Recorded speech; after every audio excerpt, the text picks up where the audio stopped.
we will be learning how to properly fix your cone set. ठीक है, cone set properly tight और loose कैसे करा जाता है? नहीं, ठीक है, ये बोल्ट लूज करने से, स्क्रू ड्राइवर डाल के हैमर मारने से cone set टाइट नहीं होता है. That is a bad practice, and by doing that you are actually harming your cone set. उससे क्या होता है, ये जो ट्रिपल ट्री आती है एंड बीच में चूड़ियाँ होती है, जो थ्रेड्स होते हैं, वो घस जाते हैं. ठीक है, ओवर टाइम तुम वैसे टाइटन करते रहो, it's gonna wear out, and 50-100 kilometres चलाने के बाद your cone set setting will go back जहां पे से तुमने टाइट करा था. It would be loose again just the way it was before you tighten it. ठीक है, it would go back to the default setting. तो प्रॉपरली कोन सेट टाइट कैसे करना है? तो let's learn about the components of it first, कि क्या क्या कॉम्पोनेंट्स है, किन चीज़ों का हमें ध्यान रखना है. सबसे पहले ये होता है मेन नट कोन सेट का. ठीक है, मेन नट बेयरिंग और ट्रिपल क्लैम्प पे प्रेशर बनाता है.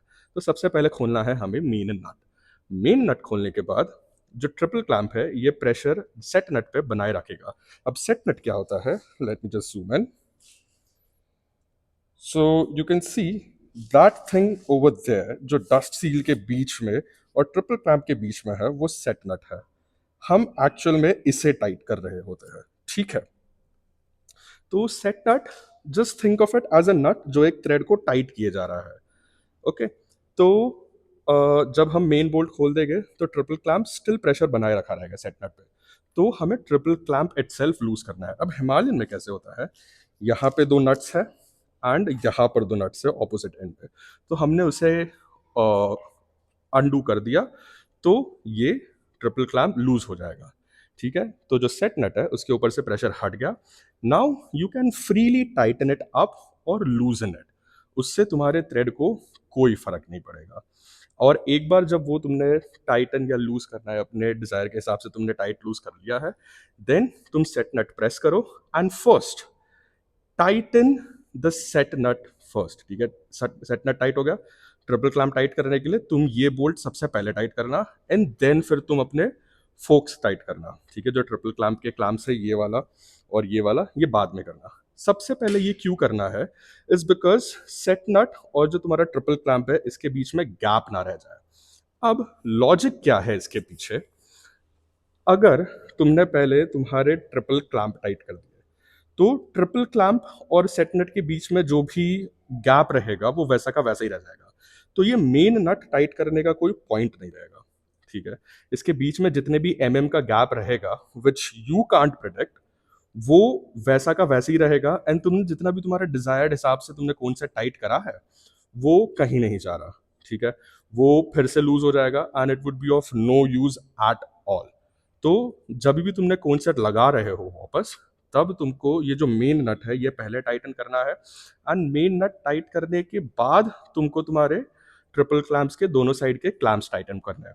अब एक बार जब ये सेटअप तुम्हारा कंप्लीट हो गया, की बेरिंग्स डाल दी, फिर डस्ट सील डाल दिया, सेट नट टाइट कर दिया, देन ट्रिपल क्लैम्प के ऊपर का ये जो मेन नट है ये टाइट किया, एंड देन फिर बाद में ये तुमने टाइट किया, तब you can be rest assured कि तुम्हारे कौन सेट की सेटिंग चेंज नहीं होने वाली है, तुम कितना भी गाड़ी को डालो. And you have to practise this every single time, जितनी भी बार तुमको कौन सेट टाइट करना है या लूज करना है, to crystallise that setting on to your cone set. ठीक है, ये तुम्हें ध्यान रखना है. मैंने यही सेटिंग, यही पैटर्न, यही प्रोसेस फॉलो करके मैंने गाड़ी बहुत ज़्यादा खुदाया हूँ. ठीक है, you can see the jumps and everything, you can visit the shorts, you can visit my Instagram. I fly this bike. ठीक है, 3 feet 4 feet 5 feet in the air. तो मेरे कोन सेट में कोई दिक्कत नहीं है. मेरे घर का रास्ता भी बहुत ख़राब है, उससे भी कोई दिक्कत नहीं आ रही है. My cone set is just the way it is, just the way it is suppose to be. ठीक है, जहाँ पर होना चाहिए वहाँ पर है मेरा cone set. So I can guarantee you this कि अगर तुम ये प्रोसेस यूज करोगे देन तुम्हारा कोन सेट भी जहाँ पर है वहाँ ही रहेगा. Okay, so this is the right process to undo it and tighten it or loosen it or whatever it is. इस प्रोसेस से तुम्हारा कॉन्सेप्ट सही रहेगा. अब coming to what bearing I am using, I am using SKF bearing, the OEM concept bearing from Royal Enfield. ठीक है, royal Enfield की bearing इतनी बेकार नहीं है. रॉयल एनफील्ड की bearing, I have used ZKL की bearing, I have used Tata motorcycle की बेयरिंग, एंड मोर और लेस वो उतना ही लास्ट करते हैं. ठीक है, 10,000 15,000 8,000 ऐसे ही लास्ट करती है सारी bearings. The reason why these bearings were getting rusted was because the grease that was being used in it. ठीक है, अब रॉयल एनफील्ड का भी वाटर प्रूफ ग्रीस आता है, तुम उसका पैक खरीद सकते हो, आई थिंक 250 या 350 kg या 350 ग्राम्स या लीटर्स का जो भी रहता है वो तुम खरीद सकते हो. And that's a blue colour का water proof grease that really protects the bearings and prevents the rusting and everything. So it is heat proof and it is waterproof. तो अगर तुम ग्रीस अच्छे में का यूज कर रहे हो तो it does not matter what kind of bearing you are using. SKF bearing I have been using this from last 20,000 kilometres and अभी जाकर मैंने चेंज करा हूँ, और वो भी अभी मुझे 2000 किलोमीटर हो गए, मुझे कौन सा टाइट या लूज करने की कोई जरूरत नहीं पड़ी है. My cone set is doing absolutely fine. So you can take my word for it कि SKF की बेयरिंग OEM बेयरिंग्स लगाओ. आठ मोटरसाइकिल यहाँ वहाँ जाने की कोई जरूरत नहीं है, कोई R&D करने की जरूरत नहीं है. इनफैक्ट वो सारी बेयरिंग्स हल्की हल्की मोटी भी रहती है. सो अगर तुमको फॉल बैक करना है, ठीक है, OEM बेयरिंग पे फॉल बैक करना है, देन इट इज लाइकली कि तुम नहीं कर पाओगे. So these are the things. And apart from that I am using art of motorcycle का डस्ट सील, बिकॉज मेरे यहाँ पे यू सी धूल बहुत ज़्यादा है, बहुत बहुत बहुत ज़्यादा धूल है. तो it protects it from it just all right. But just because मैं मेरी कॉन्सर्ट की सेटिंग घर पे करता हूँ, तो I am using this nylon वाला cap because this cap is reusable. Apart from this, I would rather suggest you guys to use the OEM dust seal. OEM dust seal में कैसा रहता है, अभी जैसे कि हमने ये कैप उठाया, तो ये जो कैप में एक ओरिंग होती है OEM डस्ट सील में, वो OEM डस्ट सील में जो ओरिंग होती है वो प्रॉपरली एक सक्शन, एक वैक्यूम बनाती है when it fits on to the gap और ऑन टू द थ्रेड, जो बेरिंग को एकदम लॉक कर देता है. ठीक है, सो वो जितने भी ऑयल्स और जितने भी ग्रीस रहता है ना, जो कंपनी का कैप है वो एकदम सब कुछ एकदम ऐसा एयर टाइट एकदम लॉक कर देता है. But the reason why I am not using is because जब भी मैं ठोक के उसको सीधा करता हूँ वो ऐसे बेंड हो जाती है. तो I M that kind of guy who ruins that. मेरे पास 3-4 कैप्स पड़े थे, वो मेरे ऐसे ही खत्म हो जाते हैं. So I don't prefer those caps. वरना उसकी जो सीलिंग टेक्नोलॉजी एंड दो ओरिंग होती है उसके अंदर which properly seals the oil and the grease, it is very beneficial for you guys who would rather be getting it done from a service center.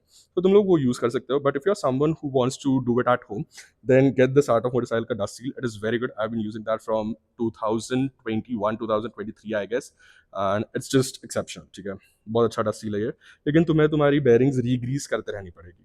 ठीक है, that's the problem with this because it does not have any seal or whatever. तो that's that. And bearings जरूरी नहीं है कि तुम auto motorcycle की bearings खरीदो या ZKL की खरीदो. SKF the OEM bearings does its job very well. So bearings में कोई प्रॉब्लम नहीं है. It was the grease that was the problem. अब ग्रीस भी फिक्स हो गया. सो तुम लोग वो ले सकते हो, 350 का डब्बा आता है ग्रीस का, घर पे लेकर रख लो. सिर्फ बेयरिंग, वो वाली बेयरिंग ही नहीं, हर बेयरिंग में यूज कर लो तुम लोग. So that is that. Now cone set खराब क्यों होता है? कॉन्सेट खराब इसलिए होता है, फॉर एग्जाम्पल अगर तुम्हारे फोक्स के सर्विसिंग नहीं हुआ है, then whatever impact that the front tyre is taking, it is directly being translated to the cone set. ठीक है, वो इम्पैक्ट तुम्हारा फोक जो एब्सॉर्ब करना चाहिए वो कम एब्सॉर्ब कर रहा है, एंड सबसे ज़्यादा लोड तुम्हारे चासी पे डाल रहा है या कॉन्सेट पे डाल रहा है. अब ये सिर्फ हिमालयन के लिए नहीं है. This knowledge can be generalize to all the bikes, all the freaking bikes that are there in the market. ये सब के लिए सेम ही रहने वाला है.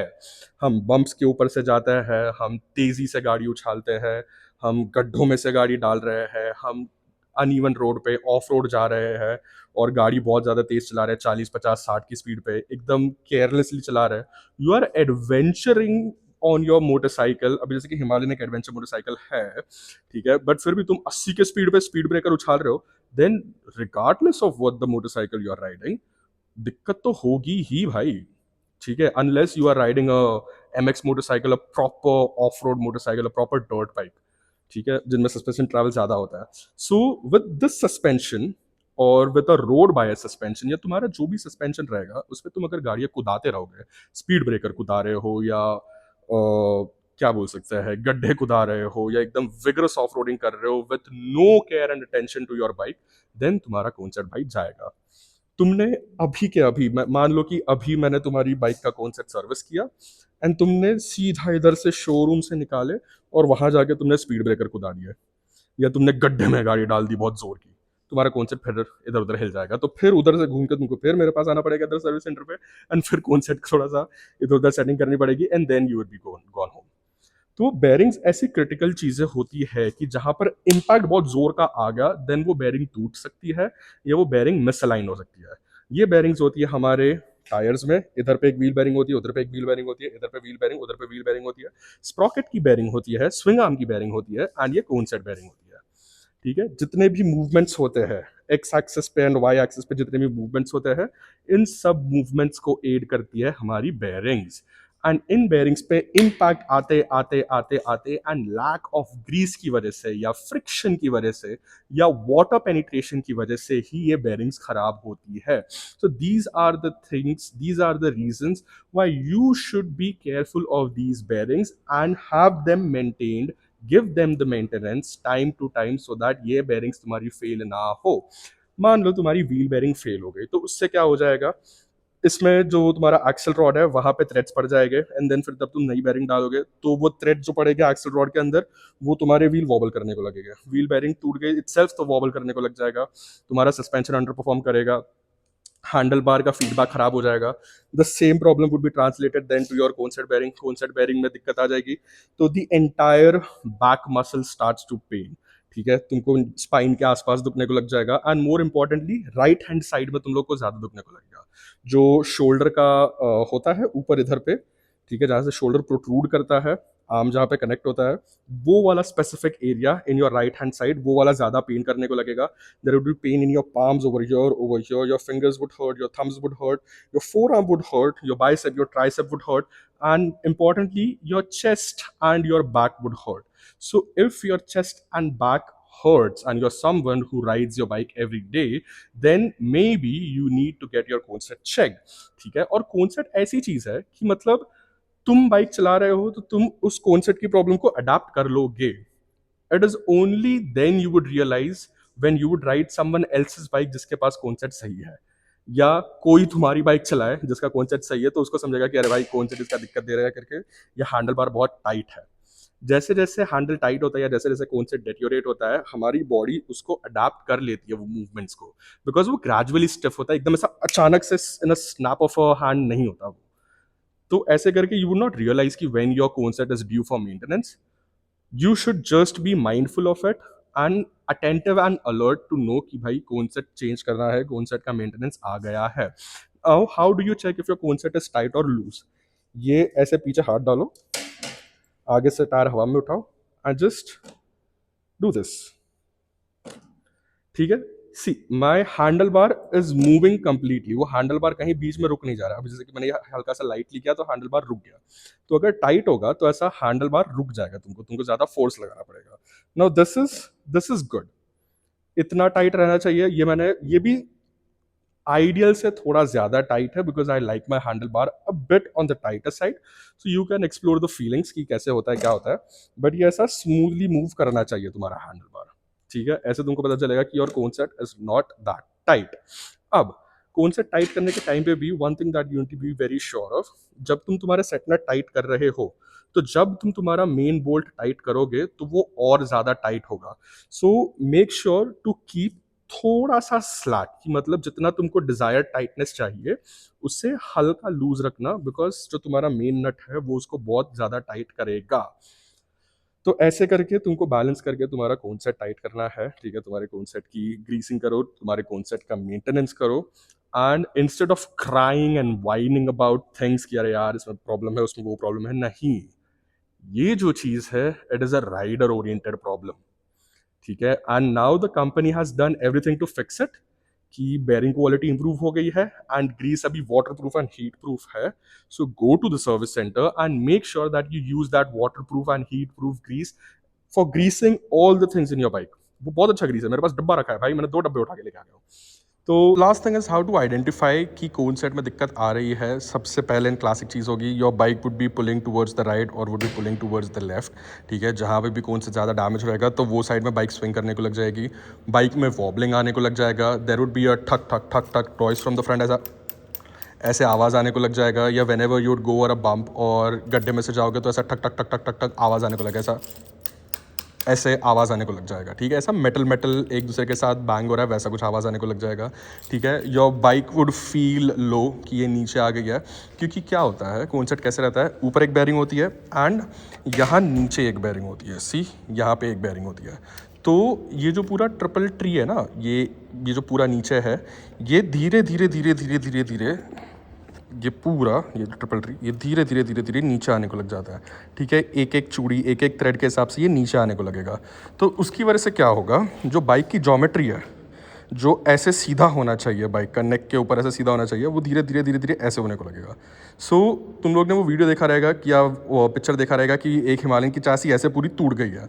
तो नाउ यू सी क्यों टूटा है, क्योंकि जब कौन सेट मेंटेन नहीं हो रहा है, तो सिर्फ हिमालयन की ही नहीं भाई, कोई भी बाइक की चासी नेक के पास से क्रैक कर जाएगी अगर तुम्हारा कॉन्सेप्ट मेंटेन नहीं कर रहे हो, ठीक है। क्योंकि धीरे धीरे क्या हो रहा है, trail and rake angle change हो रहा है, हो रहा है, हो रहा है, हो रहा है। तो ये नीचे आके ऐसे ऐसे ऐसे, तो जो ऐसा मूवमेंट होना चाहिए फोक्स का, जो ऐसा मूवमेंट होना चाहिए अंदर, जो फोक्स को इम्पैक्ट एब्जॉर्ब करना चाहिए, वो क्या होगा, अभी लेवरेज आएगा, ऐसे ऐसे जाएगा, ऐसे, ठीक है। तो जो इंजन का वेट है वो तो इधर पे ही आएगा, पर जो फोक्स इज गोइंग आउटवर्ड्स, तो उसकी वजह से जो क्रिटिकल पॉइंट्स हो गए, जो हिमालयन में यहाँ पर है, यू सी दिस थिंग, ये टूट जाएगा। अब मेरा भी पहले चासी टूट चुकी है, I have uploaded a video about it कि कब टूटी, कैसे टूटी, क्या हुआ था and what did I do to fix it. तो यहाँ से चासी टूट जाएगी, हाँ, सिर्फ हिमालयन की नहीं भाई, कोई भी गाड़ी की चासी टूट जाएगी if you are not maintaining it well. And whatever picture that you did see online, पहले जो अपलोड किया हुआ था वो तो थी ही रेंटल बाइक, तो ये तो दिक्कत थी ही। सो नाउ यू नो, कहीं से भी चासी टूट रही है या कहीं से भी बाइक को कुछ हो रहा है, it is purely due to negligence. And Himalaya में ज़्यादा हो रहा था इन 2016-17 मॉडल्स में, क्योंकि Himalayan was the first adventure bike, so company had spent a lot of R&D on this thing, and when they did launch, it was quite raw also. So we can't steal away all the credits from the Himalayan कि यार it's a bad quality product, it is a good quality product, क्योंकि company heard it and then they improved it. But again, we are not talking about that. There's a complete video that exists, चासी breakdown, ये इधर आई में आ गया रहेगा ऊपर, so you can go do that. But these are merely preventions or how to identify कि cone set की दिक्कत है and how do you properly fix that कौन सेट की problem. This is what the video speaks about, and I hope you have learned it. And if you do actually get down to fix your cone set by your own, then hit me up on Bikes with Mangoes or upload a video about it that you are fixing your cone set at home, and I'll be happy to assist you guys. Okay, just go on the Instagram, search Bikes with Mangoes and hit me up.